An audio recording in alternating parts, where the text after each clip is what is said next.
ನಮಸ್ಕಾರ ಸ್ನೇಹಿತರೆ. ನಮ್ಮ ಸನಾತನ ಧರ್ಮದಲ್ಲಿ ಶ್ರಾವಣ ಮಾಸದಲ್ಲಿ ಬರುವಂಥ ಹುಣ್ಣಿಮೆಯ ದಿನಕ್ಕೆ ತುಂಬ ವಿಶೇಷವಾದ ಮಹತ್ವವನ್ನು ಕೊಟ್ಟಿದ್ದಾರೆ. ಈ ಶ್ರಾವಣ ಹುಣ್ಣಿಮೆಯು 19 ಆಗಸ್ಟ್ ಸೋಮವಾರದ ದಿನ ಮುಂಜಾನೆ 3:05 ಶುರುವಾಗುತ್ತದೆ ಮತ್ತು ಇದೇ ದಿನ ರಾತ್ರಿ 11:55 ಇದರ ಮುಕ್ತಾಯ ಆಗಲಿದೆ. ಸೋಮವಾರದ ದಿನ ಈ ಹುಣ್ಣಿಮೆ ಬಂದಿರುವ ಕಾರಣದಿಂದಾಗಿ ಇದರ ವಿಶೇಷತೆ ಇನ್ನಷ್ಟು ಹೆಚ್ಚಾಗಲಿದೆ. ಇಂಥ ಸ್ಥಿತಿಯಲ್ಲಿ ಭಗವಂತನಾದ ಶಿವನನ್ನು ಒಲಿಸಿಕೊಳ್ಳಲು ತುಂಬ ವಿಶೇಷವಾದ ಸಂಯೋಗವು ಇಲ್ಲಿ ಇರುತ್ತದೆ. ಯಾಕಂದರೆ ಇದೇ ದಿನ ಶ್ರಾವಣದ ಸೋಮವಾರವೂ ಆಗಿದೆ. ವಿಶೇಷವಾಗಿ ಈ ಹುಣ್ಣಿಮೆಯ ದಿನಗಳಲ್ಲಿ ನದಿಗಳಲ್ಲಿ ಸ್ನಾನಗಳನ್ನು ಮಾಡ್ತಾರೆ. ಕೆಲವರು ದಿನವಿಡೀ ವ್ರತಗಳನ್ನು ಮಾಡ್ತಾರೆ, ಪೂಜಾ ಪಾಠಗಳನ್ನು ಮಾಡ್ತಾರೆ. ರಾತ್ರಿ ಚಂದ್ರದೇವರಾಗಲಿ ಶಿವನ ಪೂಜೆಯನ್ನು ಮಾಡ್ತಾರೆ. ಜೊತೆಗೆ ಈ ದಿನ ತಾಯಿ ಲಕ್ಷ್ಮೀದೇವಿ ಭಗವಂತನಾದ ವಿಷ್ಣುವಿನ ಪೂಜೆ ಸಹ ಮಾಡ್ತಾರೆ. ಇಲ್ಲಿ ಲಕ್ಷ್ಮೀದೇವಿಯ ಕೃಪೆಯನ್ನು ಪಡೆದುಕೊಳ್ಬೇಕಂದ್ರೆ ಖಂಡಿತವಾಗಿ ತುಳಸಿ ಗಿಡಕ್ಕೆ ಜಲವನ್ನು ಅರ್ಪಿಸಿರಿ. ಜೊತೆಗೆ ಈ ದಿನ ಒಂದು ತುಂಬ ಮಹತ್ವಪೂರ್ಣವಾದ ಉಪಾಯವನ್ನು ಸಹ ಮಾಡಿರಿ.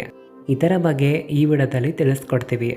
ಈ ಹುಣ್ಣಿಮೆಯ ದಿನ ತಾಯಿ ಲಕ್ಷ್ಮೀದೇವಿಯನ್ನು ಒಲಿಸಿಕೊಳ್ಳಲು ಉಪ್ಪಿನ ಈ ಒಂದು ಚಿಕ್ಕ ಪ್ರಯೋಗವನ್ನು ಖಂಡಿತವಾಗಿ ಮಾಡಿರಿ. ಈ ಉಪಾಯದಿಂದ ಮನೆಯಲ್ಲಿರುವಂಥ ಕೆಟ್ಟ ಶಕ್ತಿಗಳು, ನಕಾರಾತ್ಮಕ ಶಕ್ತಿಗಳ ನಾಶ ಆಗೋದಷ್ಟೇ ಅಲ್ಲದೆ ನಿಮ್ಮ ಇಡೀ ಮನೆಯ ತುಂಬ ಸಕಾರಾತ್ಮಕ ಶಕ್ತಿಯ ಸಂಚಾರವೂ ಆಗುತ್ತದೆ. ಸ್ನೇಹಿತರೆ, ನಮ್ಮ ಜೀವನದಲ್ಲಿ ಉಪ್ಪಿಗೆ ತುಂಬ ದೊಡ್ಡದಾಗಿರುವ ಮಹತ್ವ ಇದೆ. ಇದು ನಮ್ಮ ಆಹಾರದ ಸ್ವಾದವನ್ನಂತೂ ಹೆಚ್ಚಿಗೆ ಮಾಡುತ್ತದೆ. ಜೊತೆಗೆ ನಮ್ಮ ಶರೀರದಲ್ಲಿರುವಂಥ ಹಲವಾರು ಅಂಗಗಳಿಗೆ ಉಪ್ಪಿನ ಒಳಗಡೆ ಇರುವಂಥ ತತ್ವಗಳನ್ನು ಒದಗಿಸುತ್ತದೆ. ಒಂದೇ ಮಾತಿನಲ್ಲಿ ಹೇಳಬೇಕಂದ್ರೆ ಉಪ್ಪು ಇಲ್ಲ ಅಂದರೆ ನಾವೆಲ್ಲರೂ ಹೆಚ್ಚಿನ ದಿನ ಬದುಕೋದಿಲ್ಲ. ಇದೇ ರೀತಿಯಾಗಿ ನಮ್ಮ ಜ್ಯೋತಿಷಾಸ್ತ್ರದಲ್ಲೂ ಸಹ ಉಪ್ಪಿಗೆ ತುಂಬ ದೊಡ್ಡದಾಗಿರುವ ಮಹತ್ವವನ್ನು ಕೊಟ್ಟಿದ್ದಾರೆ. ಉಪ್ಪಿಗೆ ಸೈಂಟಿಫಿಕ್ ಮತ್ತು ಸ್ಪಿರಿಚುವಲ್ ಆಗಿ ಎರಡೂ ರೀತಿಯಲ್ಲಿ ಆದ್ಯತೆ ಇದೆ. ಹಾಗಾಗಿ ಇನ್ನು ನಾವು ನಿಮಗೆ ಉಪ್ಪಿನ ಆಸ್ಟ್ರಾಲಾಜಿಕಲ್ ಮತ್ತು ಸ್ಪಿರಿಚುವಲ್ ಎರಡೂ ರೀತಿಯ ಬೆನಿಫಿಟ್ಗಳನ್ನು ತಿಳಿಸ್ತೀವಿ.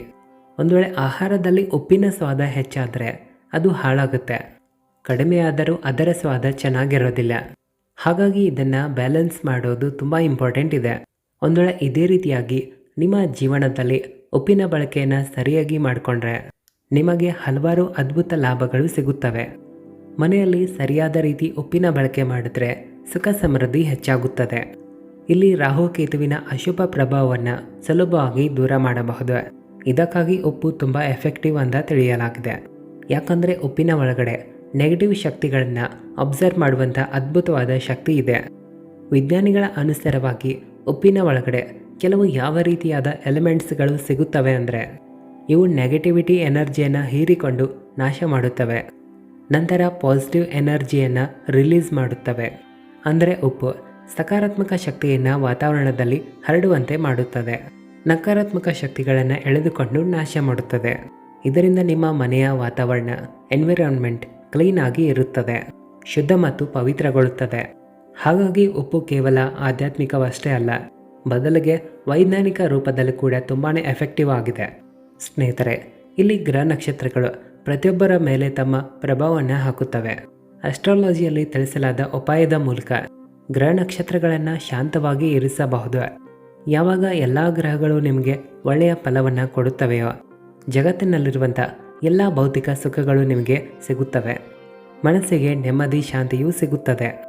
ಸ್ನೇಹಿತರೆ, ಕೆಲವರಿಗಂತೂ ಭೌತಿಕ ಸುಖ ಸಿಗುತ್ತದೆ, ಆದರೆ ಅವರಿಗೆ ಮಾನಸಿಕ ನೆಮ್ಮದಿ ಅನ್ನೋದೇ ಇರೋದಿಲ್ಲ. ಹಾಗಾಗಿ ಯಾವತ್ತಿಗೂ ಅವರು ದುಃಖದಲ್ಲಿ ನಿರಾಶರಾಗಿ ಇರ್ತಾರೆ. ಇನ್ನೊಂದೆಡೆ ಕೆಲವು ಜನರು ಎಷ್ಟೇ ಕಷ್ಟಪಟ್ಟರೂ ಹಣಕಾಸಿನ ಆದಾಯದ ಆಗಮನ ಆಗೋದಿಲ್ಲ. ಇಂಥ ಎಲ್ಲ ರೀತಿಯ ಸಮಸ್ಯೆಯನ್ನು ಖಂಡಿತವಾಗಿ ಉಪ್ಪು ದೂರ ಮಾಡುತ್ತದೆ. ಇಲ್ಲಿ ಕೇವಲ ಜ್ಯೋತಿಷಾಸ್ತ್ರದಲ್ಲಿ ತಿಳಿಸಿದಂಥ ಉಪ್ಪಿಗೆ ಸಂಬಂಧಪಟ್ಟಂಥ ಉಪಾಯಗಳನ್ನು ಸರಿಯಾದ ರೀತಿಯಲ್ಲಿ ಮಾಡಬೇಕಷ್ಟೆ. ಇವುಗಳನ್ನು ಮಾಡಿದ್ರೆ ತಕ್ಷಣವೇ ಜೀವನದಲ್ಲಿ ಒಳ್ಳೆಯ ಬದಲಾವಣೆಗಳು ಕಾಣುತ್ತವೆ. ಒಂದು ಚಿಟಿಕೆಯಷ್ಟು ಉಪ್ಪು ನಿಮ್ಮ ಸಾಮರ್ಥ್ಯವನ್ನೇ ಬದಲಾಯಿಸುವಂಥ ಶಕ್ತಿಯನ್ನು ಹೊಂದಿದೆ. ಹಾಗಾದರೆ ತಡೆ ಯಾಕೆ? ಉಪ್ಪಿಗೆ ಸಂಬಂಧಪಟ್ಟಿರುವಂಥ ನಮ್ಮ ಜ್ಯೋತಿಷಾಸ್ತ್ರದಲ್ಲಿರುವಂಥ ತುಂಬಾ ಮಹತ್ವಪೂರ್ಣವಾದಂಥ ವಿಶೇಷವಾದ ಉಪಾಯಗಳನ್ನು ತಿಳಿಸ್ತೀವಿ. ಎಲ್ಲಕ್ಕಿಂತ ಮೊದಲು ವಿಡಿಯೋವನ್ನು ಲೈಕ್ ಮಾಡಿ, ಕಮೆಂಟ್ನಲ್ಲಿ ಹರ ಹರ ಮಹಾದೇವ ಅಂತ ಬರೆಯಿರಿ. ಉಪಾಯ ತಿಳಿಸುವ ಮುನ್ನ ನಿಮಗೆ ಒಂದು ಮಾತನ್ನು ಹೇಳ್ತೀವಿ ಕೇಳಿ. ಉಪ್ಪಿನಲ್ಲಿ 4 ಪ್ರಕಾರಗಳಿವೆ. ಸಮುದ್ರದ ಉಪ್ಪು, ಅಯೋಡಿನ್ ಉಪ್ಪು, ಕಲ್ಲುಪ್ಪು, ಉಪವಾಸದ ಉಪ್ಪು ಮತ್ತು ಕಪ್ಪು ಉಪ್ಪು. ತಂತ್ರಮಂತ್ರಗಳಲ್ಲಾಗಲಿ ಮನೆಯಲ್ಲಿರುವಂಥ ಸಮಸ್ಯೆಗಳನ್ನು ದೂರ ಮಾಡಲು ಕಪ್ಪು ಅಥವಾ ಕೇಸರಿ ಬಣ್ಣದ ಅಥವಾ ತಿಳಿ ಗುಲಾಬಿ ಬಣ್ಣದ ಉಪ್ಪನ್ನು ಬಳಸ್ತಾರೆ.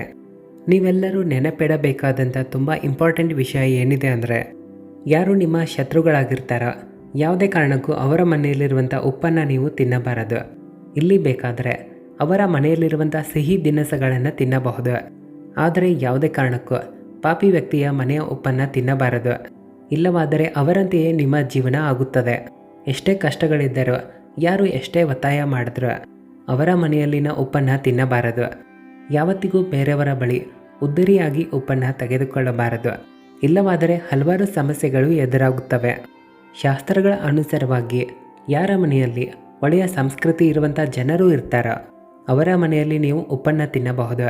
ಒಂದು ಮಾಹಿತಿಯನ್ನು ನಾವು ನಿಮಗೆ ಪದೇ ಪದೇ ಎಲ್ಲ ವಿಡಿಯೋಗಳಲ್ಲಿ ಹೇಳ್ತಾ ಇರ್ತೀವಿ. ಯಾವುದೇ ವ್ಯಕ್ತಿಗೆ ನಿಮ್ಮ ಕೈಗಳಿಂದ ನೇರವಾಗಿ ಉಪ್ಪನ್ನು ಕೊಡಬಾರದು. ನೆಲದ ಮೇಲೆ ಇಟ್ಟು ಅದನ್ನು ತೆಗೆದುಕೊಳ್ಳಲು ಹೇಳಬೇಕು. ಇಲ್ಲವಾದರೆ ಜಗಳಗಳು ಆಗಬಹುದು. ದರಿದ್ರತೆಯನ್ನು ದೂರ ಮಾಡಲು ಒಂದು ಸರಳವಾದ ಉಪಾಯ ಇದೆ. ವಾರದಲ್ಲಿ ಒಂದು ದಿನ ಆದರೂ ಗುರುವಾರವನ್ನು ಬಿಟ್ಟು ನೆಲ ಒರೆಸುವಂಥ ನೀರಿನಲ್ಲಿ ಕಲ್ಲುಪ್ಪನ್ನು ಸೇರಿಸಿ ನೆಲವನ್ನು ಒರೆಸಿರಿ.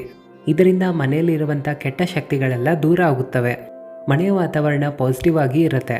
ಯಾವತ್ತಿಗೂ ಮನೆಯಲ್ಲಿ ತಾಯಿ ಲಕ್ಷ್ಮೀದೇವಿ ವಾಸ ಮಾಡ್ತಾರೆ. ನಿರಂತರವಾಗಿ ಹಣಕಾಸಿನ ಆಗಮನ ಆಗಲಿ ಅಂತ ನೀವು ಇಷ್ಟಪಡ್ತಾ ಇದ್ದರೆ, ಇಲ್ಲಿ ಒಂದು ಗ್ಲಾಸ್ನಲ್ಲಿ ಸ್ವಲ್ಪ ನೀರನ್ನು ತುಂಬಿ ಒಂದು ಚಿಟಿಕೆ ಸಾಧಾರಣವಾದ ಉಪ್ಪನ್ನು ಹಾಕಿರಿ. ಅದನ್ನು ಮನೆಯ ನೈಋತ್ಯ ದಿಕ್ಕಿನಲ್ಲಿ ಇಟ್ಟುಬಿಡಿ. ಅದರ ಹಿಂದೆ ಸಾಧ್ಯವಾದರೆ ಒಂದು ಕೆಂಪು ಬಣ್ಣದ ಬಲ್ಬನ್ನು ಉರಿಸಿರಿ. ಇದರಿಂದ ವೇಗವಾಗಿ ಧನ ಸಂಪತ್ತಿನ ಆಗಮನ ಆಗುತ್ತದೆ.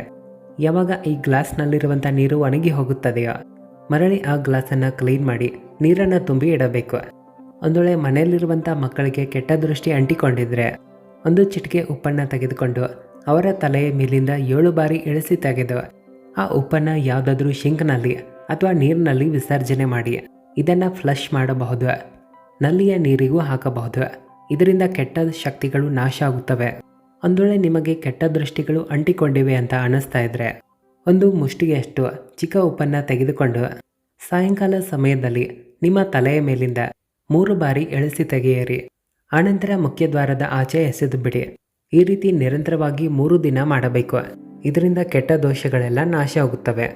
ಹಲವಾರು ಬಾರಿ ನಾವು ನಮ್ಮ ಮುಖ್ಯವಾದ ಕೆಲಸಗಳ ಬಗ್ಗೆ ಬೇರೆಯವರಿಗೆ ಹೇಳ್ತೀವಿ, ಅಥವಾ ಹೊಸದಾಗಿ ಯಾವುದಾದ್ರೂ ವಸ್ತುವನ್ನು ನೀವು ಖರೀದಿ ಮಾಡಿರ್ತೀರ. ಇವುಗಳ ಮೇಲೆ ಬೇರೆಯವರ ಕೆಟ್ಟ ದೃಷ್ಟಿ ಅಂಟಿರುತ್ತವೆ. ಇವು ನಿಮಗಾಗಿ ಘಾತಕವಾಗಿ ಸಿದ್ಧಿಯಾಗಬಹುದು. ಇಂಥ ಸಮಸ್ಯೆಯಿಂದ ಉಳಿದುಕೊಳ್ಬೇಕಂದ್ರೆ ಈ ಒಂದು ಚಿಕ್ಕ ಉಪಾಯವನ್ನು ಖಂಡಿತವಾಗಿ ಮಾಡಬೇಕು. ಒಂದು ವೇಳೆ ಮನೆಯ ಸದಸ್ಯರೇನಾದರೂ ಅನಾರೋಗ್ಯದಲ್ಲಿದ್ದರೆ ಅಥವಾ ಯಾವುದಾದ್ರೂ ರೋಗದಿಂದ ಬಳಲ್ತಾ ಇದ್ದರೆ ಅವರ ತಲೆಯನ್ನು ಪೂರ್ವ ದಿಕ್ಕಿನತ್ತ ಇಟ್ಟುಬಿಡಿ. ಅವರು ಮಲಗುವಂಥ ಸಮಯದಲ್ಲಿ ತಲೆದಿಂಬಿನ ಹತ್ತಿರ ಒಂದು ಗಾಜಿನ ಗ್ಲಾಸ್ನಲ್ಲಿ ಕಲ್ಲುಪ್ಪನ್ನು ಹಾಕಿ ಇಟ್ಟುಬಿಡಿ. ವಾರದಲ್ಲಿ 1 ಬಾರಿ ಅದನ್ನು ಬದಲಾಯಿಸುತ್ತಾ ಹೋಗಬೇಕು. ನಿಧಾನವಾಗಿ ಅವರ ಆರೋಗ್ಯದಲ್ಲಿ ಸುಧಾರಣೆ ಆಗೋದನ್ನು ನೀವೇ ನೋಡ್ತೀರ. ಸ್ನೇಹಿತರೆ, ಉಪ್ಪು ಮತ್ತು ಗಾಜಿನ ಸಂಬಂಧವು ರಾಹುವಿನೊಂದಿಗೆ ಇರುತ್ತದೆ. ಒಂದು ವೇಳೆ ಗಾಜಿನ ಪಾತ್ರೆಯಲ್ಲಿ ನೀವು ಉಪ್ಪನ್ನು ಇಡ್ತಾ ಇದ್ದರೆ ನಿಮ್ಮ ಜೀವನದಲ್ಲಿ ರಾಹುವಿನ ನಕಾರಾತ್ಮಕ ಪ್ರಭಾವ ಬೀಳೋದಿಲ್ಲ. ಯಾವುದೇ ಕಾರಣಕ್ಕೂ ಉಪ್ಪನ್ನು ನೀವು ಪ್ಲಾಸ್ಟಿಕ್ ಅಥವಾ ಬೇರೆ ಧಾತುವಿನಲ್ಲಿ ಇಡಬಾರದು. ಇಲ್ಲವಾದರೆ ರಾಹುವಿಗೆ ಸಂಬಂಧಪಟ್ಟಂಥ ದೋಷಗಳು ಉತ್ಪತ್ತಿಯಾಗುತ್ತವೆ. ಮನೆಯ ವಾತಾವರಣ ನಕಾರಾತ್ಮಕವಾಗಿ ಇರುತ್ತದೆ. ಸ್ಟೀಲ್ ಪಾತ್ರೆಗಳಲ್ಲಿ ಉಪ್ಪನ್ನು ಇಟ್ಟರೆ ಶನಿ ಮತ್ತು ಚಂದ್ರರ ಮಿಲನ ಆಗುತ್ತದೆ. ಇದು ಅಪಾಯಕಾರಿಯಾಗಿದೆ. ಇದು ಮನೆಗೆ ದುರ್ಭಾಗ್ಯವನ್ನು ತರಬಹುದು. ರೋಗ ಮತ್ತು ಶೋಕಗಳಿಗೆ ಕಾರಣ ಕೂಡ ಆಗಬಹುದು. ಹಾಗಾಗಿ ಉಪ್ಪನ್ನು ಯಾವತ್ತಿಗೂ ಗಾಜಿನ ಡಬ್ಬಿಯಲ್ಲಿ ಇಡಬೇಕು.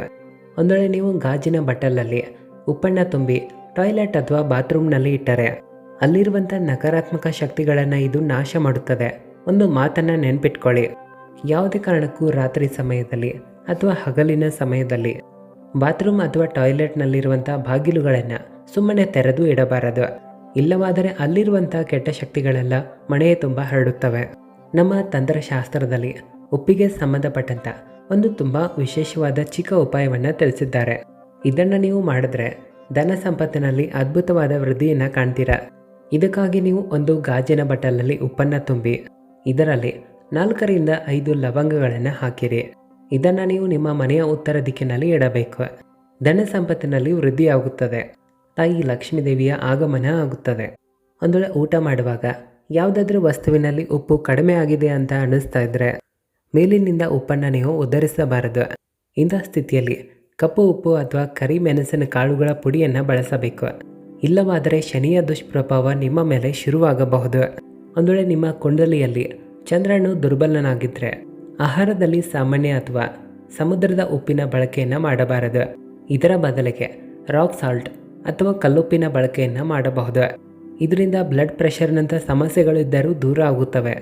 ಒಂದು ವೇಳೆ ನಿಮ್ಮ ಮನೆಯ ಮಕ್ಕಳು ಕೆಟ್ಟ ದೃಷ್ಟಿಗೆ ಪದೇ ಪದೇ ಬಲಿಯಾಗ್ತಾ ಇದ್ದರೆ ಸ್ನಾನ ಮಾಡುವಂಥ ನೀರಿನಲ್ಲಿ ಚಿಟಿಕೆಯಷ್ಟು ಉಪ್ಪನ್ನು ಹಾಕಿ ಸ್ನಾನ ಮಾಡಿದ್ರೆ ಅವರ ಮೇಲಿರುವಂಥ ಕೆಟ್ಟ ದೃಷ್ಟಿ ದೂರ ಆಗುತ್ತವೆ. ಇದರ ಹಿಂದೆ ವೈಜ್ಞಾನಿಕ ಕಾರಣ ಕೂಡ ಇದೆ. ಉಪ್ಪಿನ ನೀರಿನಿಂದ ಸ್ನಾನ ಮಾಡಿದ್ರೆ ಅಲರ್ಜಿಗೆ ಸಂಬಂಧಪಟ್ಟಂಥ ರೋಗಗಳು ಬರೋದಿಲ್ಲ. ದೃಷ್ಟಿ ತೆಗೆಯುವಂಥ ಸಮಯದಲ್ಲಿ ಒಂದು ಮಾತನ್ನು ನೆನ್ಪಿಡಿ. ಯಾವ ವ್ಯಕ್ತಿಗಳು ಯಾರ ದೃಷ್ಟಿಯನ್ನು ತೆಗಿತಾ ಇರ್ತಾರೋ ಇಲ್ಲಿ ದೃಷ್ಟಿ ತೆಗೆಯುವಂಥ ವ್ಯಕ್ತಿಗಳು ಹಿರಿಯರು ಆಗಿರಬೇಕು ಅಥವಾ ಆಧ್ಯಾತ್ಮದಲ್ಲಿ ಇರಬೇಕು, ಅಂದರೆ ಧಾರ್ಮಿಕ ಪ್ರವೃತ್ತಿಯನ್ನು ಹೊಂದಿರಬೇಕು. ಇಂಥ ಜನರಲ್ಲಿ ದೇವರ ಮೇಲೆ ಹೆಚ್ಚಾಗಿ ನಂಬಿಕೆ ಇರುತ್ತದೆ. ಒಂದು ವೇಳೆ ಮನೆಯಲ್ಲಿ ಗಂಡ ಹೆಂಡತಿಯ ನಡುವೆ ಪದೇ ಪದೇ ಜಗಳಗಳು ಆಗ್ತಾ ಇದ್ದರೆ ಒಂದು ಗಾಜಿನ ಬಟ್ಟಲಲ್ಲಿ ಉಪ್ಪನ್ನು ತುಂಬಿ ಗಂಡ ಹೆಂಡತಿಯ ಬೆಡ್ರೂಮ್ನಲ್ಲಿ ಇಡಬೇಕು. ಇದಲ್ಲದೆ ಕಲ್ಲುಪ್ಪಿನ ಒಂದು ತುಂಡನ್ನು ಬೆಡ್ರೂಮ್ನ ಮೂಲೆಯಲ್ಲಿ ಇಟ್ಟುಬಿಡಿ.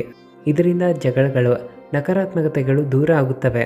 ಒಂದು ತಿಂಗಳಾದ ನಂತರ ಆ ತುಂಡನ್ನು ಬದಲಾಯಿಸಿರಿ. ಇನ್ನು ಯಾರು ತಮ್ಮ ಕೆಲಸ ಕಾರ್ಯವನ್ನು ಮಾಡುವಂಥ ಸ್ಥಾನದಲ್ಲಿ ಪದೇ ಪದೇ ಅವಮಾನಕ್ಕೆ ಒಳಗಾಗ್ತಾ ಇರ್ತಾರೋ ಅಥವಾ ಯಾರು ತಮ್ಮ ವ್ಯಾಪಾರ ಆಗಲಿ ಬಿಸ್ನೆಸ್ನಲ್ಲಿ ನಷ್ಟಗಳನ್ನು ಕಾಣ್ತಾ ಇರ್ತಾರೋ ಅವರಿಗಾಗಿ ತುಂಬ ಇಂಪಾರ್ಟೆಂಟ್ ಆಗಿರುವಂಥ ಒಂದು ಜ್ಯೋತಿಷ್ಯದ ಮಹಾ ಉಪಾಯ ಇದೆ. ಇದಕ್ಕಾಗಿ ಪೌಡರ್ ಮಾಡಿರುವಂಥ ಉಪ್ಪನ್ನು ನಿಮ್ಮ ಅಂಗೈಯಲ್ಲಿ ತೆಗೆದುಕೊಂಡು ಅದನ್ನು ನಿಮ್ಮ ತಲೆಯ ಮೇಲಿಂದ ಉಲ್ಟಾ 3 ಬಾರಿ ತಿರುಗಿಸಬೇಕು.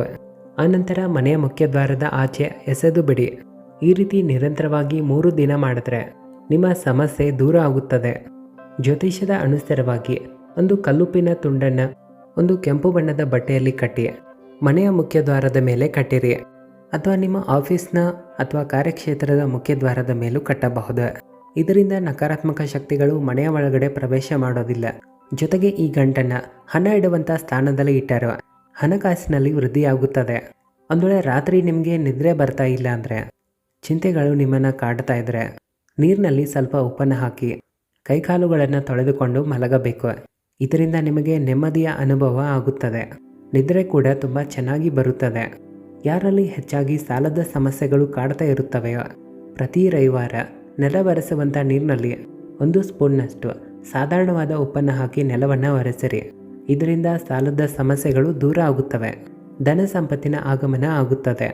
ಒಂದು ವೇಳೆ ವಿನಾಕಾರಣ ವ್ಯರ್ಥವಾಗಿ ಹಣ ಖರ್ಚಾಗ್ತಾ ಇದ್ದರೆ ಗಾಜಿನ ಗ್ಲಾಸಲ್ಲಿ ನೀರನ್ನು ಹಾಕಿ 1 ಸ್ಪೂನ್ ಸಮುದ್ರದ ಸಾಧಾರಣವಾದ ಉಪ್ಪನ್ನು ಹಾಕಿ ಈ ಗ್ಲಾಸನ್ನು ದಕ್ಷಿಣ ಪಶ್ಚಿಮ ದಿಕ್ಕಿನಲ್ಲಿ ಇಟ್ಟುಬಿಡಿ. ಇದರಿಂದ ಧನ ಸಂಪತ್ತಿನ ಹಾನಿ ನಿಂತೋಗುತ್ತದೆ. ಪ್ರತಿ ವಾರ 1 ಬಾರಿ ಈ ನೀರನ್ನು ಬದಲಾಯಿಸಬೇಕು. ಒಂದು ವೇಳೆ ಮನೆಯಲ್ಲಿ ಕೆಟ್ಟ ಶಕ್ತಿ ಇದೆ ಅಂತ ಅನಿಸ್ತಾ ಇದ್ದರೆ, ಕೆಟ್ಟ ಕನಸುಗಳು ಬೀಳ್ತಾ ಇದ್ದರೆ, ಸಾವಿನ ಭಯ ನಿಮ್ಮನ್ನು ಕಾಡ್ತಾ ಇದ್ದರೆ ಒಂದು ಗಾಜಿನ ಬಟ್ಟಲಲ್ಲಿ ಉಪ್ಪನ್ನು ತುಂಬಿ ಮನೆಯ ಒಂದು ಯಾವ ರೀತಿಯ ಸ್ಥಾನದಲ್ಲಿ ನೀವು ಇಡಬೇಕಂದ್ರೆ ಆಚೆ ಇರುವಂಥ ಜನರ ದೃಷ್ಟಿ ಅದರ ಮೇಲೆ ಸುಲಭವಾಗಿ ಬೀಳಬಾರದು. ಇದರಿಂದ ನಿಮ್ಮ ಭಯ ದೂರ ಆಗುತ್ತದೆ. ಚಿಕ್ಕ ಮಾಹಿತಿ ಇಷ್ಟ ಆದರೆ ಹರ ಹರ ಮಹಾದೇವ ಅಂತ ಕಾಮೆಂಟ್ ಹಾಕಿ ವಿಡಿಯೋವನ್ನು ಎಲ್ಲರಿಗೂ ಶೇರ್ ಮಾಡಿ. ಧನ್ಯವಾದಗಳು.